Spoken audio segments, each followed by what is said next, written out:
222 çeklerle tez yoldan yol veremeyiz. 222 çeklerle. Maşinani cheklama yaptı. Haydi.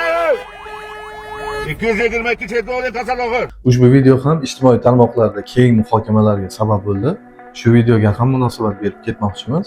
Avvalo aytadigan bo'lsak, hech qanday jarima, aytaylik pulmi, nimadir moddiyat inson hayoti oldida hech qanday qiymatga ega emas.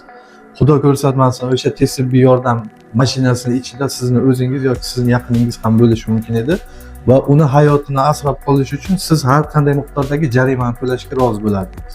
Shunday ekan, hurmatli haydovchilar, avvalo tez tibbiy yordam xizmati transport vositasi bo'ladimi, maxsus va tezkor xizmatlarni transport vositasi bo'ladimi, ularga yo'l berishni o'rganaylik. Chunki Ma'muriy javobgarlik to'g'risidagi kodeksni 17.1-moddasida siz agar ushbu avtotransport vositalariga yo'l bergan taqdiringizda ham yo'l harakati qoidalarini buzsangiz, sizga nisbatan hech qanday javobgarlik belgilanmasligi qayd etib ketilgan.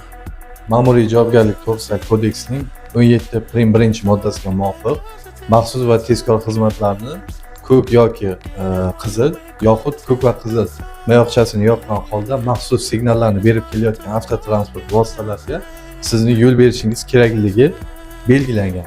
Agar siz ushbu holatda ham ularga yo'l bersangiz va huquqbuzarlik sodir etsangiz, sizga nisbatan qo'llanilishi kerak bo'lgan jarima Ma'muriy javobgarlik to'g'risidagi kodeksni 271-moddasiga muvofiq oxirgi zarurat deb topiladi va tugatiladi.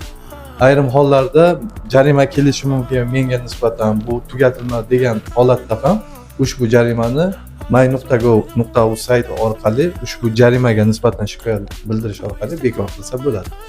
Shunday ekan, ushbu holatda maxsus xizmatlarni avtotransport vositalariga yo'l berishimiz shart. Chunki har qanday insonning hayoti, jamiyatdagi shaxslarning xavfsizligi har qanday jarimadan ustun hisoblanadi. Ushbu videoni ham yaqinlarga yuborib qo'yamiz.